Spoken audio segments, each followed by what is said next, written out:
Hey, welcome to Wine Talks with Paul K. And we are at an away game, like an away game. We're out here in Porto, Portugal, about to have a conversation with Rupert Symington on the history of port and the history of Graham's Winery.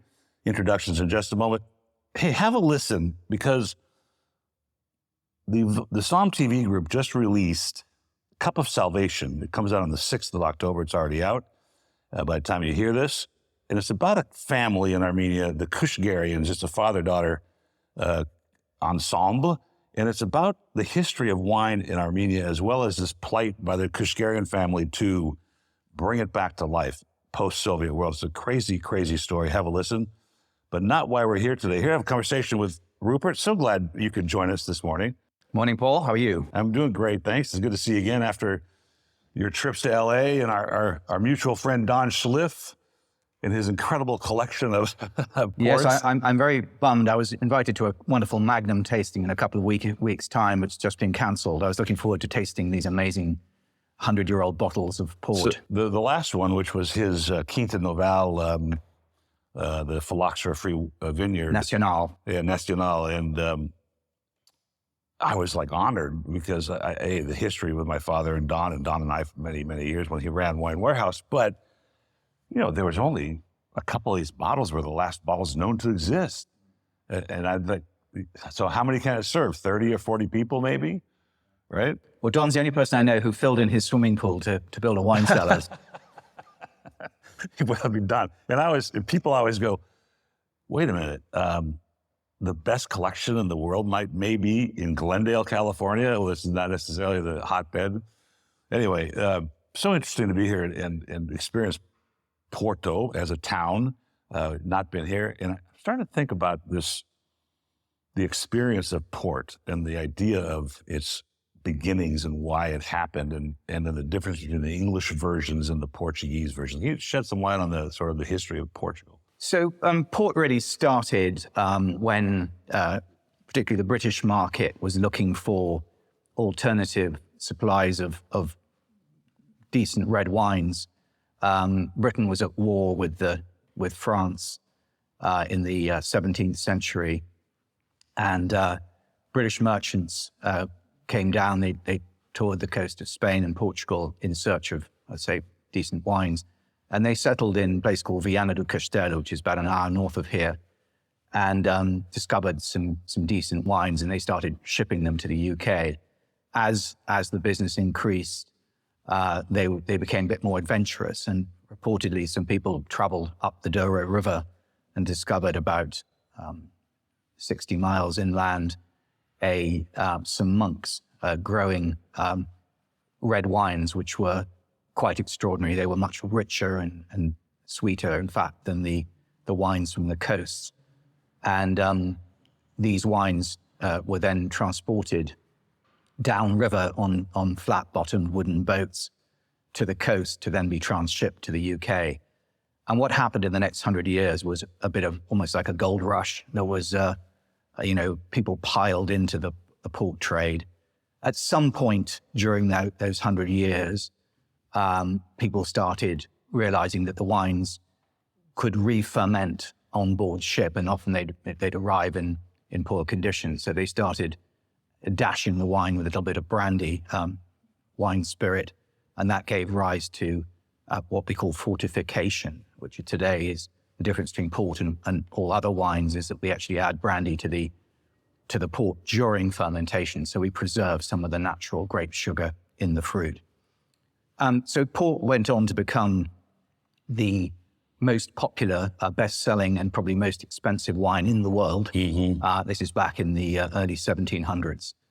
And many of the sort of British merchants who were engaged in the trade ended up in 1703. There was a treaty signed between Britain and Portugal called the Methuen Treaty. And that conferred rights on British merchants to do business in Portugal. From then on, a number of firms were established. War & Co. Was established in Vienna, in fact, in 1670. But from 1720 onwards, it became War & Co. in Oporto. Mm-hmm.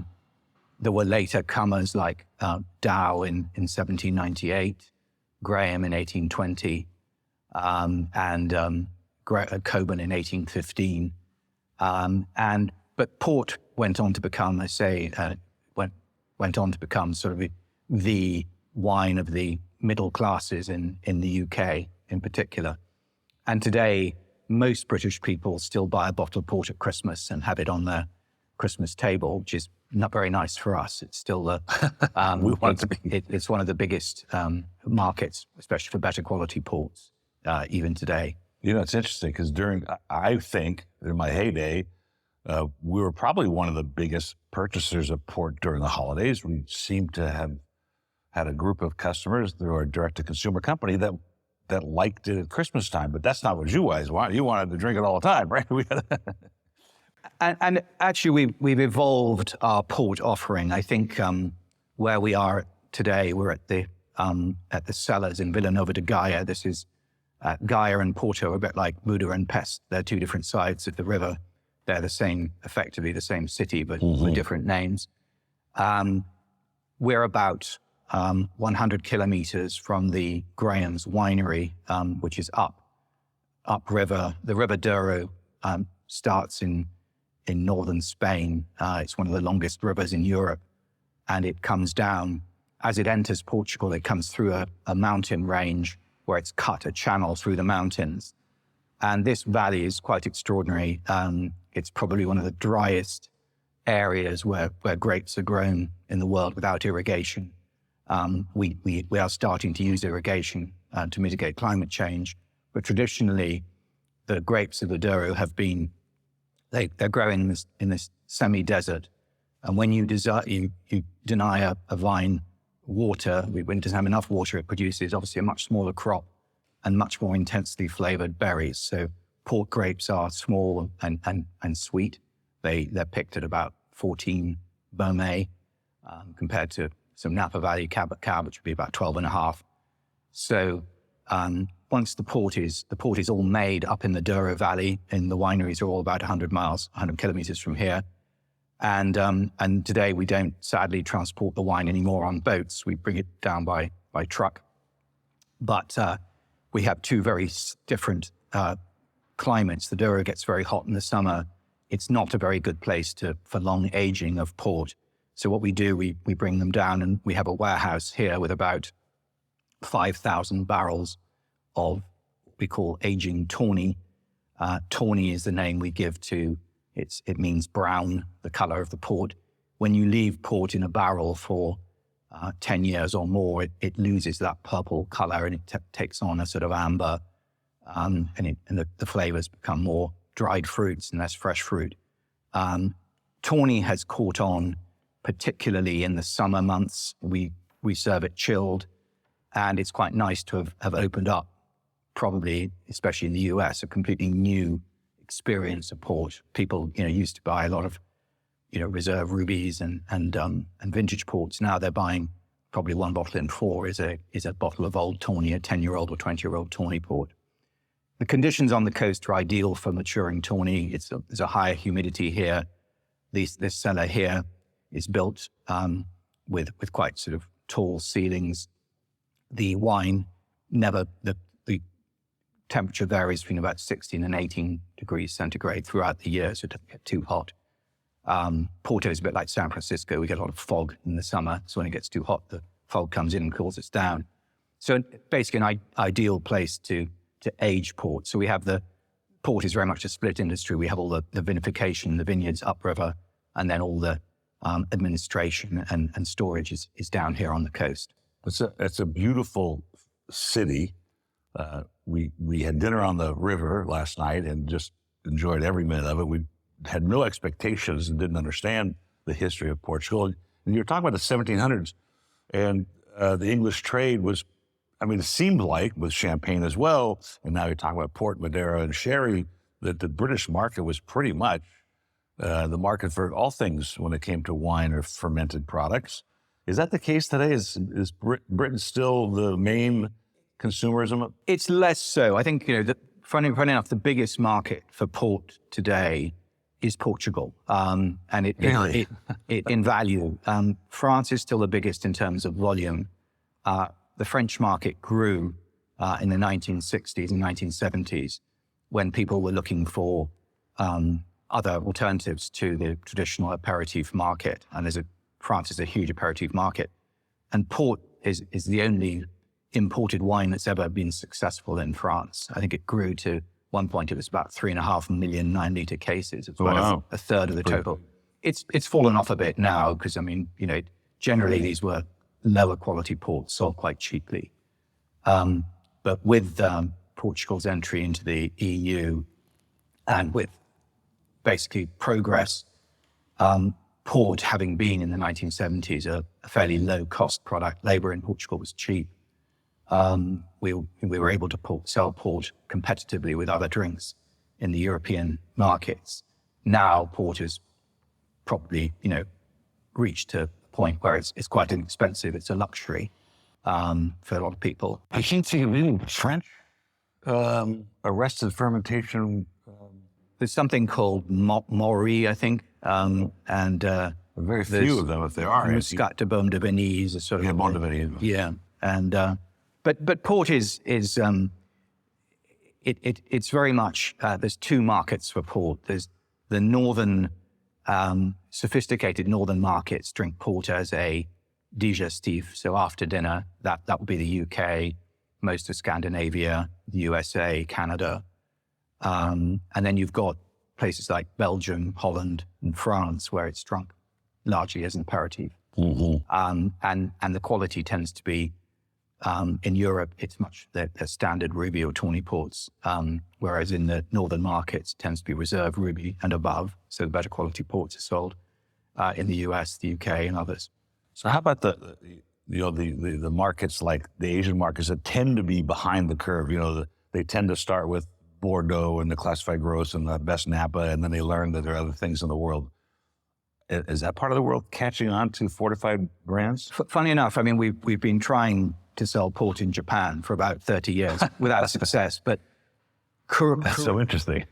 Places like South Korea, Taiwan, Singapore, even Indonesia, which is largely Muslim country, we're seeing extraordinary growth. I mean, not from a very high base, but right.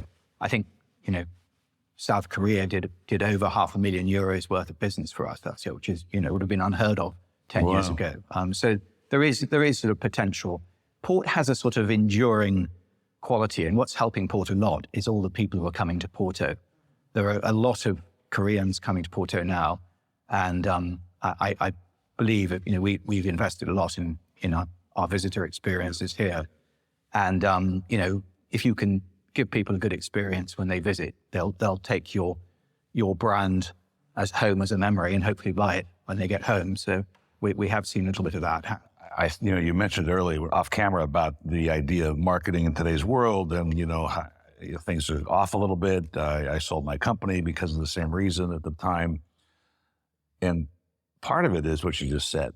The experiential part of wine is so important. That they come to Porto, they come to this beautiful facility we're sitting in today, and every time they open that glass of Grams or Wares or Dow, they're going to say, remember that, honey? Remember that, whoever their significant other is, that they had this glass. And it's different than the premise that my father's company was started on, which was the idea that somebody was selecting wine for you that had evaluated everything they could.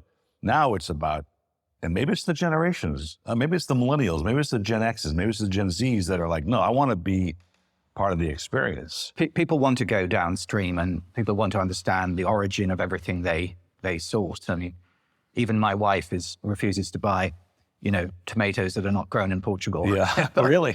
So there you go. So, but I think with port, there is an incredible story to be told. It's a bit of a shame that a lot of people who visit Gaia here, this facility, don't have the time to get upriver, because that is truly one of the most beautiful wine regions in the world. And I say that, without any shame. It's a beautiful, beautiful place, and it's a great place. You can take a day trip. There's a train that runs up the river, and it's actually just a beautiful way to spend. Well, that was one of our questions. But I'll ask it on we have all the day off tomorrow, so to speak, and we want to get into the valley and see what's going on. So great. We'll talk about that in a minute. But You think it's possible? One of the things that's happened in Napa, as you already know, Bordeaux's a little simpler maybe, but I mean, it's almost impossible to start a brand, right? I mean, the cost of land, the cost of equipment, the cost of picking, fermenting, and then waiting 4 years to release is rather expensive. And so it's almost impossible. Let's just take Napa for an example, to get involved and try and do this. Is it? Can you start a winery in Portugal? You can, but port has a sort of peculiarity that by law, you have to have in stock 3 times what you sell. So if I wanted to sell a case of port next year, I'd have to buy 3 cases this year and have it in stock at the end of the year to have the right to ship next year. So port is very capital intensive. There's a lot of money tied up in unsold stock. And that's a rule of the... That's the government. Governor. Yeah, we have a thing called the Port Wine Institute, Instituto de Vinho do Porto, and that regulates our industry.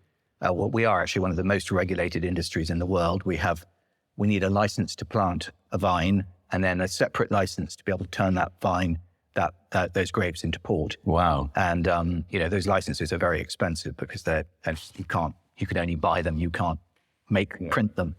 But there haven't been that many new port companies formed. I know I can think of 1 or 2 over the last 20, 30 years, but there's been a lot of consolidation in the industry, bigger groups buying out competitors. So my family bought Coburn's port. We bought the wineries and the vineyards in 2006. And in 2010, we bought the brand. And it's a business which, it's about scale. There aren't that many customers in the world for ports. That's true, right? You just have to be more relevant. But that said, there are a lot of small independent growers who do a great job, make great wines, and they have their fair share. Well, you mentioned something very important, and you've already seen it. I don't know about worldwide, but you've certainly seen it in the United States, the consolidation of not only manufacturing, but the distribution of wine and port and distilled spirits in America is becoming smaller number of players, and you become this line item in a book, and that's not so hard. Now, your family, how did the Symingtons get involved with this? Is this back in the beginning? My great-grandfather was born into a family in Scotland, and his father was a man of letters. He was a poet. I don't think he ever did a day's work in his life, but he had inherited a small fortune, and unfortunately, my great-grandfather went bankrupt when a bank failed in Scotland in the 1880s, and so my great-grandfather, aged 18, was sent out to work for a family friends who were the Grahams, for the Grahams' textile business, which was here in Oporto. There's a textile mill, and they had another mill in Bombay in India. And anyway, my great-grandfather worked for Grahams for about 3 years, and he decided that the wine business was a bit more attractive than us. So he actually conducted a port sale on behalf of the Portuguese government. Was another business that had failed, a port business, and there was a sort of large stock to be disposed of. And my great-grandfather successfully disposed of the port and was awarded a title by the Portuguese government, which he didn't take. He conferred it on his assistant. But anyway, he got a taste for the port trade. He married a lady called Beatrice Atkinson, whose family had been here since the 1650s in the port trade. And that's where it all began. My great-grandfather had 3 sons who took over the business in the 1920s and ran it successfully. World War II was a body blow. There was rationing. There was very little. The 1945 vintage had to be bottled in sherry bottles because there were no glass bottles available in Portugal. Wow. And we basically, our business, family business, almost failed in the 1950s. There was no money to pay salaries. There was no business. My father, for instance, was denied a job in the business because there wasn't money to pay any more family members. So he only joined in 1960. luckily in the 60s, things started to recover for the port trade, and the French market grew very, very fast in the 60s and gave us a bit of breathing space. Vintage port came back and grew quite rapidly, which is our most profitable line in the 60s and 70s, and we had some successful launches. We bought in 1970, my father and his cousins bought Graham's. So originally we'd had Dow and War in the family fold until 1970. In 1970, we acquired Graham's. And then we took it from there. My generation started working in the 70s in the business. And by 1996, we had acquired the assets of Coburn's. So each generation has added something, but it all goes back to the gentleman who we call AJS, Andrew James Symington, who arrived aged 18 in Porto in 1882. Do you tell that story? I mean, do you tell that story public? If you do if you were when you're coming to LA in October and you're probably going to make some presentations, do you tell that story? Because that's a fascinating story. If people ask, I tell the story, but it's quite lengthy, and there's a lot more detail, which I haven't told you, but there's a lot in there. One of the things you're talking about World War II, and I just finished the book Wine and the War from the Kladstrup couple. We had dinner with them last time we were in Paris, which is a fascinating tale of the Nazis coming to France. I don't know what happened in World War II in Spain and Portugal. Was there? Well, Spain obviously was neutral, but it was very much under the Franco was very much allied with Hitler. Portugal was neutral. Sort of tucked away anyway. Towards the end of the war, Portugal sort of sided with the Allies. But my father was taken by his mother, and with his siblings, they were evacuated to Canada. So they spent the 2 years of the war in Montreal. Wow. For their own safety. The British government advised in 1940 for all British nationals to leave Portugal, and they sent a ship to take everybody away. Some people remained. My grandfather remained. He was unfortunately became very ill when his family went to Canada. He was taken ill and spent most of the war convalescing. But he stayed here, and the business, it continued to make wine. It didn't sell a whole lot, but it kept ticking over. And Portugal was really quite, it was a backwater back then, and it's still, we're very much at the edge of Europe. We're about as far from Ukraine as you can get in Europe. But we've noticed a lot of friends of ours from Southern California posting that they were here and that they have pictures in front of the churches and things like that. Wow, this is pretty interesting. That has become that popular for tourism, and based on the stores and we were on that street yesterday. Well, yesterday was a holiday, right? So the Republic holiday. Yeah. But man, it was very crowded. So during this period, during the war, let's just stay on there for a minute. The vintage port idea was still alive. I mean, the industry was struggling. Probably weren't selling much. You couldn't get glass. Probably, cork shouldn't be a problem in Portugal, but they were still declaring vintages during those years? Yeah, so we bottled we didn't do anything in 39, 40, 41, 42, or 43, or 44. 45 was declared as a vintage, but that decision was taken in 1947, we declared 2 years after the harvest. But not because of the harvest quality, just probably the politics and the... Well, and it was an outstanding harvest. The 1945 was incredibly good quality. So back then we had only one farm. Actually, that's not quite true. We had two farms. We sold one of our farms in the 50s when business was tough. But those wines, the War and Dow 45, were blended by my great uncle and grandfather, respectively. They were identical twins. Actually, there's a lovely story of these two winemakers. One ran the War sample rum, and one ran the Dow sample rum, and they were separate. Really? Separate tasting rums. And apparently one of them left a glass on the bench, and his brother came in, picked up the glass and smelt it and said, melons. 5 minutes later, the other brother came and picked up the same glass and went, "Ugh, melons." So they had exactly the same reaction, but just different taste. That's very funny. So let's talk about vintage port for a minute for the listeners, what that means, because it's interesting to me. Is this part of the consortium of port makers that you submit samples? Do you all just get together and decide that the vintage is incredible, and then you can declare vintage, and that's how we get the declared vintages? So declaration was a system that started in the late 1800s, and it was really an honor system. The Douro does have, because of its positioning, it has rain that comes in from the coast, hits the mountains, and depending on the year, more or less rain falls in the Douro, and that can quite seriously affect the quality of the grapes that are grown there.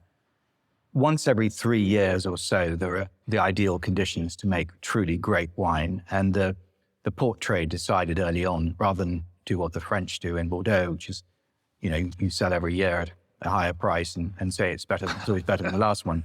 The port trade actually, self-limited and said, well, look, we're only going to go out and ask customers to pay for the wines from the truly great years. So that originated what we call the declaration of a vintage, where a number of shippers would look at their wines and then, either conferring with each other or not, or independently, they would decide, let's declare the 1945, for instance. The next question is, well, what do you do in years that you don't declare? Well, the answer is we make and bottle wines, but we sell them for a much lower price. They're wines, they're very good wines, but they're not the greats. So vintage port is a wine that is typically, obviously the grapes are grown in a great year. The wine goes into bottle at a relatively young age, about 18 to 20 months old. It's bottled, and it's bottled without any fining or filtration. So it's a wine that, like a table wine, it'll live its life in bottle. Port being a very, it's obviously higher in alcohol with the addition of the brandy. It's also naturally sweet. It has an incredible longevity. So vintage port took off and became famous because of it. It was a wine that, when a lot of wine making was dodgy back in the late 1800s, a lot of red wines would go off after aging in bottle. Vintage port happily not only didn't go off, but it got better. So the wine became much more interesting after 20, 25 years. The tradition evolved to, give a godchild or a grandchild a pipe of port or a few cases of port, because it would be ready when the child reached drinking age 21 or whatever the wine would be, and it would be in good shape. So port went on to become, or vintage port to become, one of the, it's interesting to remember that as recently as the 1950s, the top vintage port names traded for the same value as first growth Bordeaux. So really, vintage port was investment grade. I don't know where we went wrong or where they went right, but I mean, we've lagged a little bit, the Mouton and... Well, there's not too many Dodge slips in the world, right?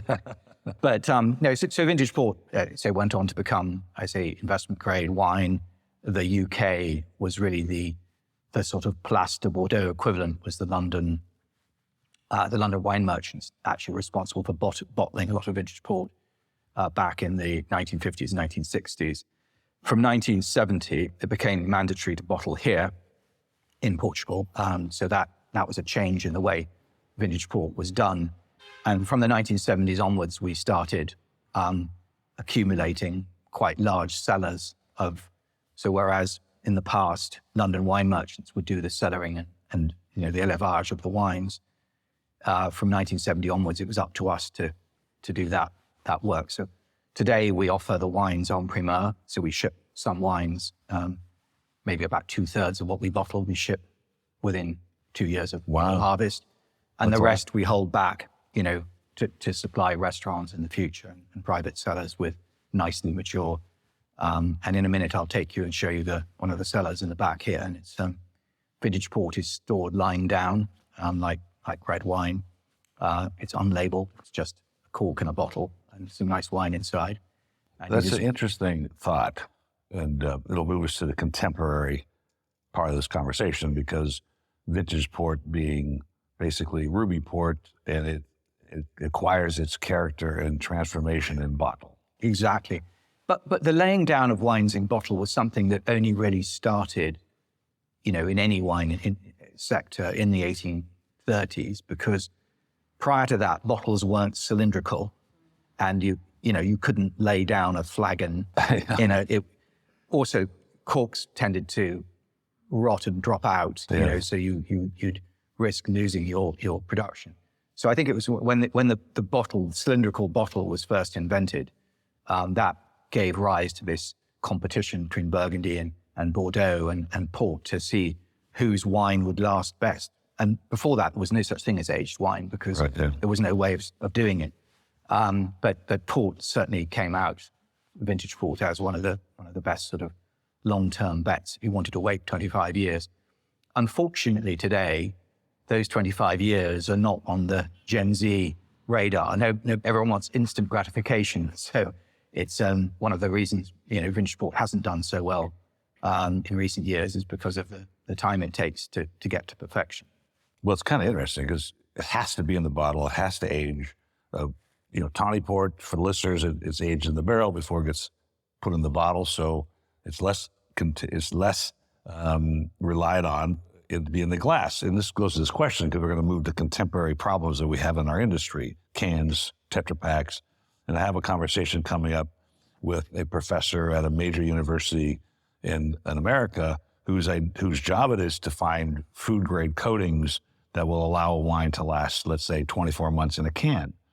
And that's absolutely, and the argument is the carbon footprint. Mm-hmm. And it just can't happen in port. It can't happen in Bordeaux or Burgundy. It can't be the political movement. This is not a political show. We have to be careful of that. But we haven't discussed climate change. We're not going to have time today. But the idea that we're going to worry about worry about sustainability, because that's important too. But somewhere we have to say, look, we need glass for what we produce. Mm. And putting, vintage port in a can just isn't. Well, luckily, vintage port is only, it's less than 1% of everything we produce. And I, for one, would be more than happy. We ship God knows how many cubic tons of glass around the world. That's true. Every day. And I'd love to find I think the whole wine industry needs to, move on because there are very few wines that need to be aged in bottle. That's true. I mean, most wines are, are drunk probably, on the day they're purchased and bottled probably a week before that. Right. So, that's true. It's, so really the Tetra Pak idea, I think is great. Cans are, we did have an experiment with a mixed port drink in a can, but the problem is that whereas cans of soda are pressurized, they've got the pressure of the gas. When you put wine in a can, it's very easy for the can to get bent or distorted, and that kind of reduces the sort of charm of it.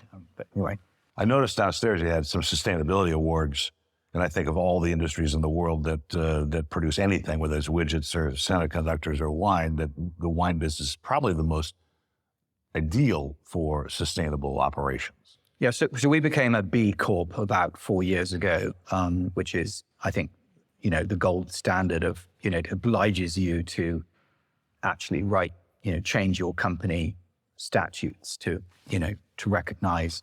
And it's not about just saving money on, glass or putting in solar panels. As a whole, it's how you treat your customers, it's how you treat your staff. There's a whole lot of, it's a point-based system. I'm really pleased we've done it. It's a great, we were the first classified B Corp winery in Portugal. There are a bunch in the US. Is that a European standard? It's a US. US standard. Yeah.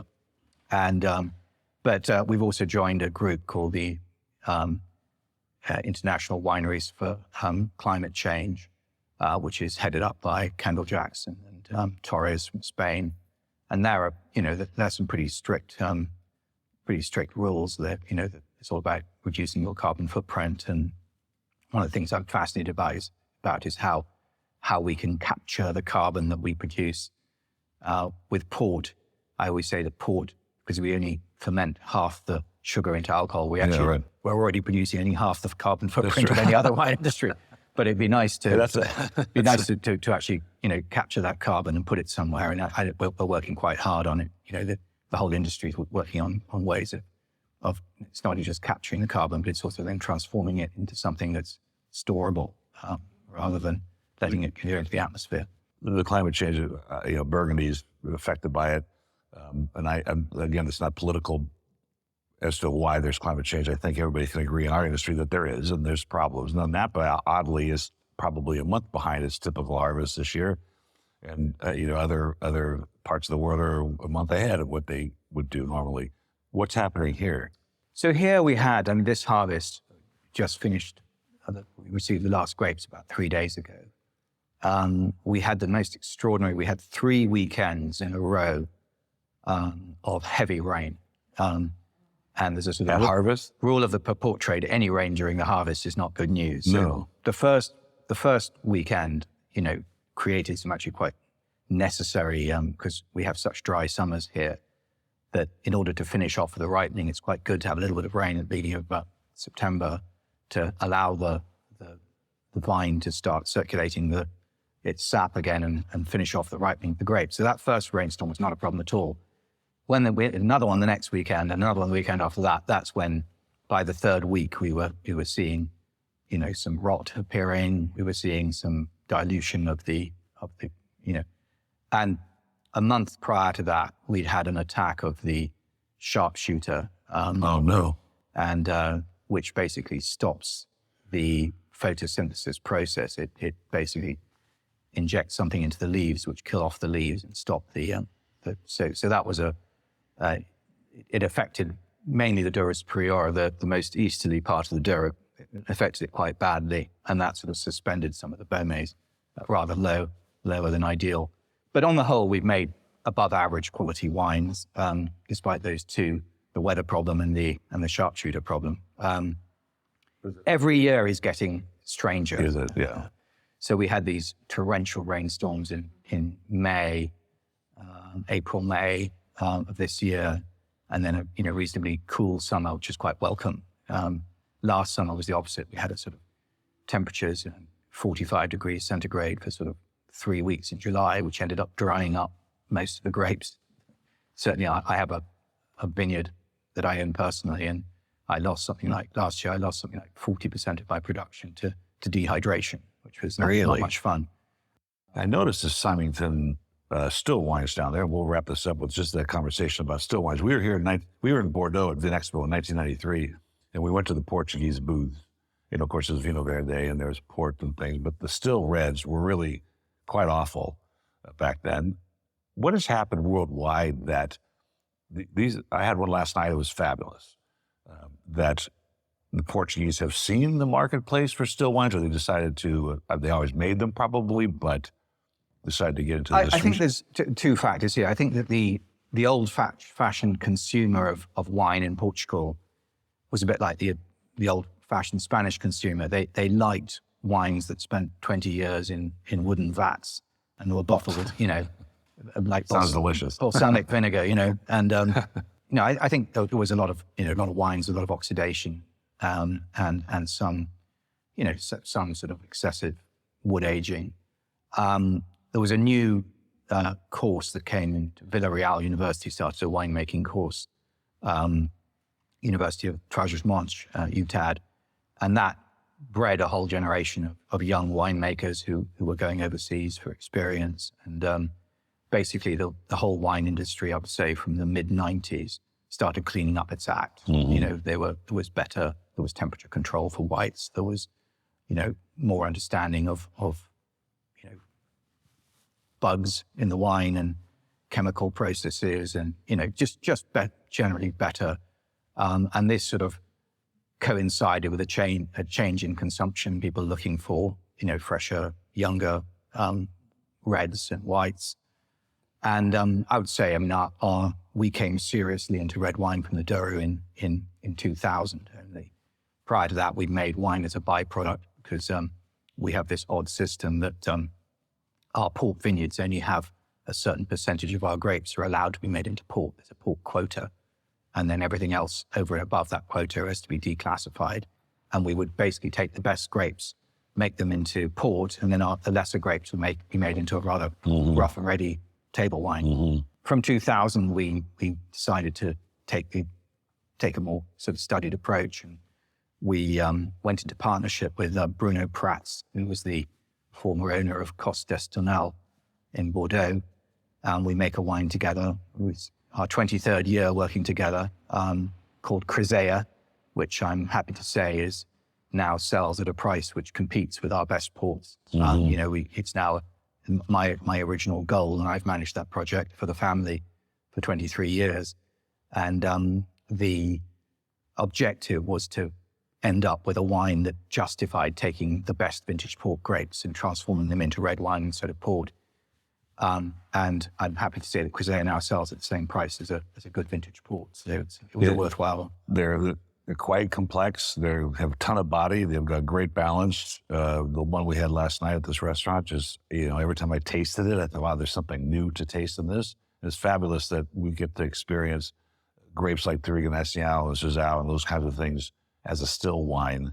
Well, luckily Portugal hasn't gone down the Cabernet and Syrah route. We've stuck to our indigenous varietals, and there's some really exciting wines being made now in the down, the Alentejo, the Douro, and even Vinho Verde. Vinho Verde was known for inexpensive, high volume whites with a bit of fizz added, and my family's just bought a vineyard up on the Spanish border near Monção, which is actually was one of the first estates in Portugal, probably the first estate in Vinho Verde to bottle Alvarinho as a single varietal back in the 1920s. Really? Well. And we've got great plans for that. We've also acquired a vineyard down on a mountain, on a bench, 500 meters up in the Alentejo, so on a mountain range, not on the plain. And there we're making the most extraordinary whites and reds. The whites are particularly stunning. My friend Daryl Corti, I don't know if you know Daryl. Oh, I know Daryl well. Tasted the Fonsoto white and declared it to be as good as a medium-ranking white Burgundy, which made us all very happy. That's very kind of him. Thank you, Daryl. But it's interesting. So we are branching out of our, obviously our land holdings in the Douro are the biggest, and our main operation is winemaking operation is in the Douro, but we are branching. We've now got something in the Alentejo and something in Vinho Verde to expand the portfolio. Well, we're going to have to leave that for the next conversation because I want to hear about that. Monsanto wines are one of my favorites from this part of the world.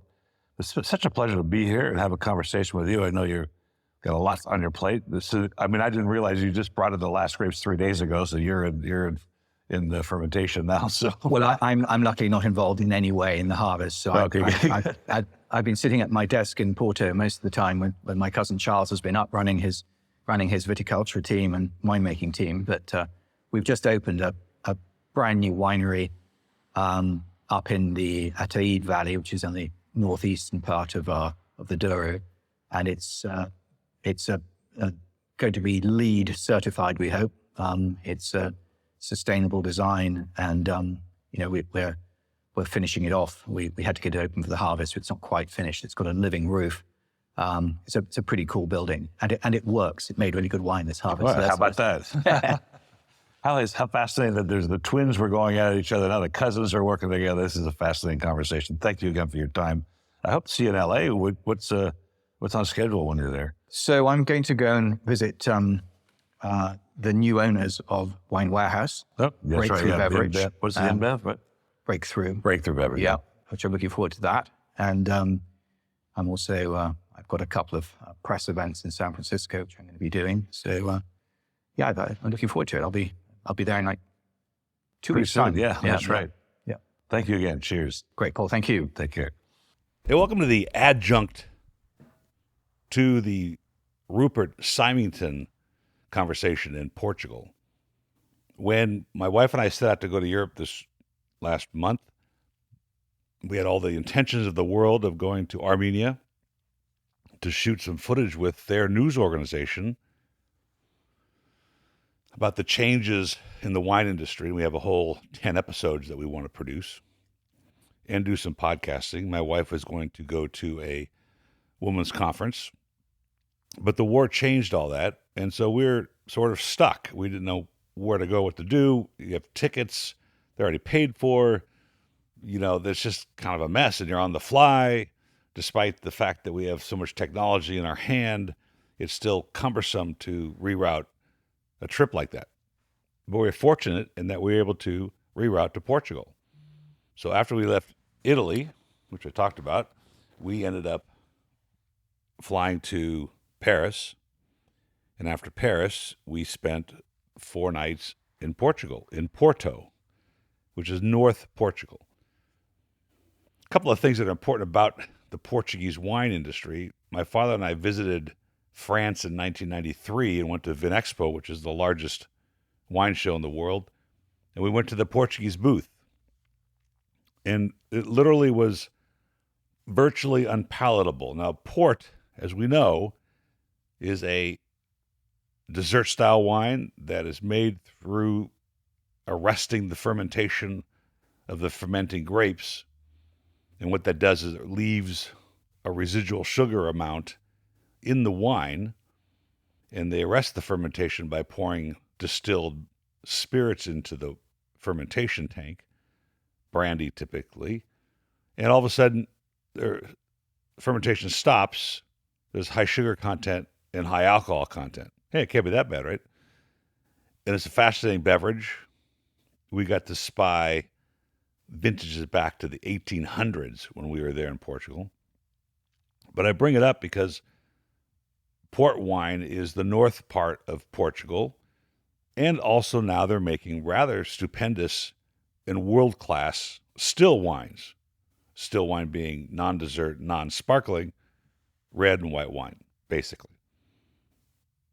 And the interesting part about the port trade over the years, and it sort of came about because the trip to England for their regular wine, they were experiencing secondary fermentation and spoilage along the way back in the late 1700s. And so they decided to start adding alcohol to it. And this is the resulting product, and rather sophisticated and elegant. But now that they're making regular wines, Trigo Nacional, Sazao, other kinds of grapes, they're getting some world-class recognition on their regular still wines. And you'll see them at the markets now. Whole Foods does a lot of Portuguese red wines. The point of that being, I had a chance to sit with Rupert Symington, as you just heard, who is on the English side of the Portuguese wine trade.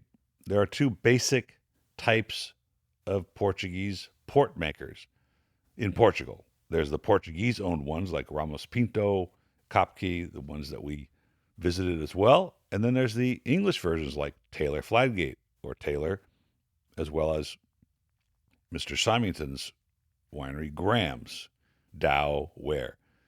So when the industry started to change and the product became shippable, the English got involved. The Portuguese and the French weren't getting along. So the English took that position, and all of a sudden now they're trading, and the English went in and started to buy up some of these Portuguese houses. This is hundreds of years ago. So it's a rather interesting conversation with Mr. Symington, as you've already heard, because of the evolution of not only port, but their still wines as well. We did not get to go to the Douro Valley, as he suggested, because of the timing of our trip. But next time, for sure, when we come to Portugal and go to the Porto region, we will go upstream on the River Douro and visit this, what's to be one of the most beautiful wine-growing regions in the world. And there's some very interesting pieces to that. One is it's so steep that it's impossible to mechanically harvest the grapes, so the grapes are all hand-harvested. And there's a particular vineyard from Quito called the Nacional, which for some reason, as high as it is on the mountain, was not affected by phylloxera in the 1800s, so it's never been uprooted. And so here is this amazing parcel of land that creates one particular port that I was, what's the word, honored to be invited to a tasting recently to taste what they call a vertical of this particular vineyard's ports, meaning a vertical, meaning different years all the way through 2016. We went back to the 1800s. It's a 2-day tasting. So I'm particularly partial to port. I'm particularly interested in the history of port. And I think that you were able to get a good grasp of what happens there and the personality it takes to be part of the trade in this last podcast with Rupert. Cheers. Have a listen.